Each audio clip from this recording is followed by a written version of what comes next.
ನ್ಯೂಟನ್ನನ ವೈಶ್ವಿಕ ಗುರುತ್ವಾಕರ್ಷಣೆ ಸಿದ್ಧಾಂತ.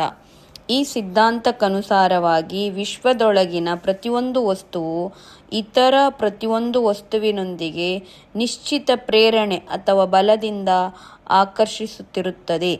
ಈ ಪ್ರೇರಣೆಯು ಒಂದನ್ನೊಂದು ಆಕರ್ಷಿಸಲ್ಪಡುವ ವಸ್ತುಗಳ ದ್ರವ್ಯರಾಶಿಗಳ ಗುಣಾಕಾರದೊಂದಿಗೆ ಸಮಪ್ರಮಾಣದಲ್ಲಿ ಮತ್ತು ಅವುಗಳ ನಡುವಿನ ಅಂತರದ ವರ್ಗದೊಂದಿಗೆ ವ್ಯಸ್ತ ಪ್ರಮಾಣದಲ್ಲಿ ಇರುತ್ತದೆ.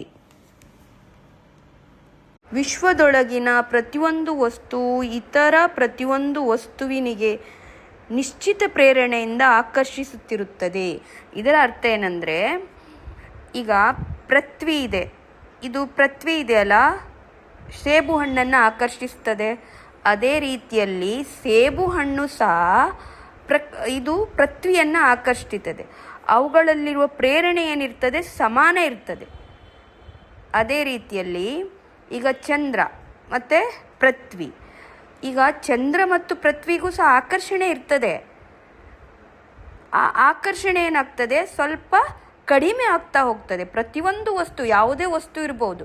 ಈಗ ನಿಮ್ಮ ಎದುರಿಗೆ ಪುಸ್ತಕ ಇದ್ದರೆ ಪುಸ್ತಕದ ಆಕರ್ಷಣೆ ಇರ್ತದೆ, ನಿಮ್ಮ ಹತ್ರ ಪೆನ್ ಇದ್ದರೆ ಪೆನ್ನಿನ ಆಕರ್ಷಣೆ ಇರ್ತದೆ. ಯಾವುದೇ ಎರಡು ವಸ್ತು ಇರ್ಬೋದು, ಅವುಗಳಲ್ಲಿ ಆಕರ್ಷಣೆ ಪ್ರೇರಣೆ ಇರ್ತದೆ. ಸಪೋಸ್ ಈಗ ಗ್ಯಾಲಕ್ಸಿಯಲ್ಲಿ ಸ್ಟಾರ್ ಇದೆ, ನಕ್ಷತ್ರ ಇದೆ, ಆ ನಕ್ಷತ್ರ ಮತ್ತು ಪೃಥ್ವಿಗೂ ಸಹ ಆಕರ್ಷಣೆ ಪ್ರೇರಣೆ ಇದೆ. ಆದರೆ ಆ ಆಕರ್ಷಣೆ ಪ್ರೇರಣೆ ಅಂತರ ಹೆಚ್ಚಾದಂತೆ ಏನಾಗ್ತದೆ, ದೂರ ಅಂದರೆ ಕಡಿಮೆ ಆಗ್ತಾ ಹೋಗ್ತದೆ, ದೂರ ಹೆಚ್ಚಾದಂತೆ. ಯಾಕಂದರೆ ಈಗ ಗ್ಯಾಲಕ್ಸಿಗೂ ಪೃಥ್ವಿಗೂ ತುಂಬ ಅಂತರ ಇದೆ. ಹಾಗಾಗಿ ಆ ಆಕರ್ಷಣೆ ಪ್ರೇರಣೆ, ಗುರುತ್ವ ಪ್ರೇರಣೆ ಕಡಿಮೆ ಆಗುತ್ತಾ ಹೋಗುತ್ತದೆ. ಇದರ ಗಣಿತ ರೂಪದ ಬಗ್ಗೆ ತಿಳ್ಕೊಳ್ಳುವ. M1 ಮತ್ತು M2 ದ್ರವ್ಯರಾಶಿ ಎರಡು ವಸ್ತು ಇದೆ. ಅವುಗಳ ಅಂತರ D ಅಥವಾ R ಸಹ ಮೆನ್ಷನ್ ಮಾಡ್ಬೋದು, ಆಯಿತಾ. ಮ್ಯಾಥಮ್ಯಾಟಿಕಲಿ ಏನು ಹೇಳ್ತದೆ ಅಂದರೆ ಗುರುತ್ವ ಪ್ರೇರಣೆಯು ನೇರ ಅನುಪಾತದಲ್ಲಿ ಅಥವಾ ಸಮಾನುಪಾತದಲ್ಲಿ ದ್ರವ್ಯರಾಶಿಗಳ ಗುಣಾಕಾರ M1 ಗುಣಿಸು M2 ಮತ್ತು ಅವುಗಳ ದೂರದ ವರ್ಗಕ್ಕೆ ವ್ಯಸ್ತ ಪ್ರಮಾಣ ಅಥವಾ ವಿಲೋಮಾನುಪಾತ D ವರ್ಗ ಅಪಾನ್ D ವರ್ಗ ಆಗಿರ್ತದೆ. ಈಗ F ಸಮ ಒಂದು ಸ್ಥಿರಾಂಕ ಇದೆ, ಇಲ್ಲಿ ಸಮಾನುಪಾತ ಇದೆಯಲ್ಲ, ನೇರ ಅನುಪಾತ, ಹಾಗಾಗಿ ಅಲ್ಲಿಂದ ಸ್ಥಿರಾಂಕ ಬರ್ತದೆ. F ಸಮ G ಗುಣಿಸು M1 ಗುಣಿಸು M2 ಅಪಾನ್ D ವರ್ಗ. ಕ್ಯಾಪಿಟಲ್ G ಇದು ವಿಶ್ವ ಗುರುತ್ವ ಸ್ಥಿರಾಂಕ ಇದೆ, ಇದರ ಬೆಲೆ ಸ್ಥಿರ ಇರ್ತದೆ. ಇದರ ಬೆಲೆ 6.67 ಗುಣಿಸು 10⁻11 ನ್ಯೂಟನ್ ಮೀಟರ್ ವರ್ಗ ಪರ್ kg ವರ್ಗ. ಈಗ ಎಫ್ ದ ಮೂಲಮಾನ, ಫೋರ್ಸ್ ಆಫ್ ಗ್ರಾವಿಟಿಯ ಮೂಲಮಾನ ಯಾವುದು, ನ್ಯೂಟನ್ ಇದೆ. ಅದೇ ರೀತಿಯಲ್ಲಿ ಡಿ ದ ಮೂಲಮಾನ ಯಾವುದಿದೆ, ಮೀಟರ್ ಇದೆ, ಮೀಟರ್ ಸ್ಕ್ವೇರ್ ಆಯಿತು. ಡಿ ಸ್ಕ್ವೇರ್ ಮೀಟರ್ ಗುಣಿಸು ಮೀಟರ್, ಮೀಟರ್ ಸ್ಕ್ವೇರ್ ಆಯಿತು.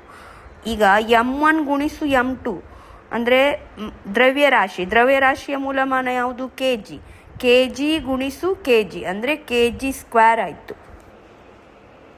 ಎರಡು ವಸ್ತುಗಳಲ್ಲಿಯ ಒಂದು ವಸ್ತುವಿನ ದ್ರವ್ಯರಾಶಿಯನ್ನು ದುಪ್ಪಟ್ಟು ಮಾಡಿದರೆ ಅವುಗಳಲ್ಲಿಯ ಗುರುತ್ವ ಪ್ರೇರಣೆಯು ದುಪ್ಪಟ್ಟು ಅಥವಾ ಇಮ್ಮಡಿಯಾಗುವುದು. ಈಗ ಎರಡು ವಸ್ತುಗಳಲ್ಲಿಯ ಅಂತರವನ್ನು ದುಪ್ಪಟ್ಟು ಮಾಡಿದರೆ ಪ್ರೇರಣೆಯು 1/4 ಆಗುವುದು. ಅದೇ ರೀತಿಯಲ್ಲಿ ಎರಡು ವಸ್ತುಗಳಲ್ಲಿಯ ಅಂತರವನ್ನು 3 ಪಟ್ಟು ಮಾಡಿದರೆ ಪ್ರೇರಣೆಯು 1/9 ಆಗುವುದು. ಇದರಿಂದ ನಮಗೆ ತಿಳಿಯುವುದೇನೆಂದರೆ, ಈಗ ದ್ರವ್ಯರಾಶಿ ಹೆಚ್ಚಾದಂತೆ ಗುರುತ್ವ ಪ್ರೇರಣೆ ಏನಾಗ್ತದೆ, ಹೆಚ್ಚಾಗ್ತದೆ. ಅಂತರ ಹೆಚ್ಚಾದಂತೆ ಗುರುತ್ವ ಪ್ರೇರಣೆ ಕಡಿಮೆ ಆಗುತ್ತದೆ. ವಿದ್ಯಾರ್ಥಿಗಳೇ, ಈಗ ನಿಮಗೊಂದು ಪ್ರಶ್ನೆ ಇದೆ. ಎರಡು ವಸ್ತುಗಳ ನಡುವಿನ ದೂರವನ್ನು ದ್ವಿಗುಣಗೊಳಿಸಿದರೆ ಗುರುತ್ವಾಕರ್ಷಣೆ ಪ್ರೇರಣೆ ಏನಾಗುತ್ತದೆ?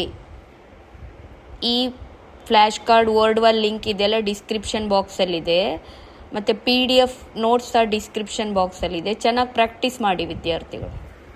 ಈ ನಿಯಮದ ಪ್ರಾಮುಖ್ಯತೆ ಏನಂದರೆ, ನಾವು ಭೂಮಿಯ ಮೇಲೆ ನಿಲ್ಲಲು ಕಾರಣವಾದ ಪ್ರೇರಣೆ ಅಥವಾ ಬಲವನ್ನು ಇದು ವಿವರಿಸುತ್ತದೆ.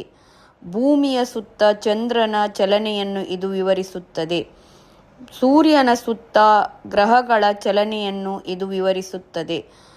ಸಮುದ್ರದಲ್ಲಿ ಉಂಟಾಗುವ ಉಬ್ಬರ ಇಳಿತಗಳಿಗೆ ಅಥವಾ ಟೈಡ್ಸ್ ಅಂತ ಹೇಳ್ತಾರಲ್ಲ, ಚಂದ್ರ ಮತ್ತು ಸೂರ್ಯನ ಗುರುತ್ವಾಕರ್ಷಣೆಯೇ ಕಾರಣ ಎಂದು ಇದು ತಿಳಿಸುತ್ತದೆ.